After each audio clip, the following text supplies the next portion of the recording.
ଏଇ ବର୍ତ୍ତମାନ ମୁଁ ଯୋଉଟା ବସିଛି ମୋର ଅଧା ପାଦ ଅନୁଗୁଳରେ ଅଛି ଅଧା ପାଦ ଢେଙ୍କାନାଳରେ ଅଛି। ଅନୁଗୁଳ ରେ ଯୋଉ ପାଦଟାକୁ ଅଛି ହେଇ ପାଦଟାକୁ କାଟେ ପପୁ ଭାଇ ବାଗେଇକିନି କାଟେ ହେଇଚିରେ ପୁଅ ଆଜି ହବ ମଟନ ଚିକୁ ରାଉତ ସେଥିପାଇଁ ଗୋଟେ ସ୍ପେଶାଲ ଗରମ ମସଲା ବନେଇବା ଯୋଉଥିରେ ପଡିବ ଲଙ୍କା ତେଜପତ୍ର କିଛି ଡାଲଚିନି ଆଉ କିଛି ଆଉ କିଛି ଆଉ କିଛି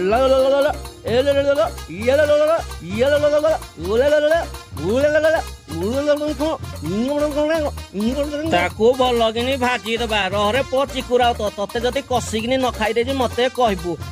ଦେଖେ ପଡିଲା ସୋରିଷ ତେଲ ତା ଭିତରେ ପକେଇଲି ଗୋଟା ମସଲା ତାପରେ ପକେଇଲି କଚ କଚ କଟା ହେଇଥିବା ପିଆଜ ତାପରେ ପିଆଜ ସିଝିବା ପାଇଁ ଲୁଣ ଟିକେ ଦେଲି କଟର କଟର କଟର କଟର ଭାଜି ଦେଲି ପିଆଜ ନାଲି ନାଲି ଯେମିତି ହେଇଗଲା ଅଦା ରସୁଣ ପକେଇଦେଲି ମଟନ ଚିକୁ ରାଉତ କରିବି ଅଦା ରସୁଣ ପକେଇବିନି ହଳଦୀ ପକେଇବି ଲଙ୍କା ପକେଇବି ଧନିଆ ପକେଇବି ଜିରା ପକେଇବି ତାପରେ ଲୁଣ ପକେଇବି ପାଣି ଟିକେ ଦେଇକିନି ମଟନ ଚିକୁ ରାଉତ କରିବା ପାଇଁ ମସଲାକୁ ଭଲ ଭାବରେ କଷି ଦେବି ମସଲା ରେଡି ହେଇଗଲା ପରେ ଚିକୁ ରାଉତର ଅନୁଗୁଳରେ ଥିବା ଗୁଡଟାକୁ ଆଣିକିନି କଷିଦେବି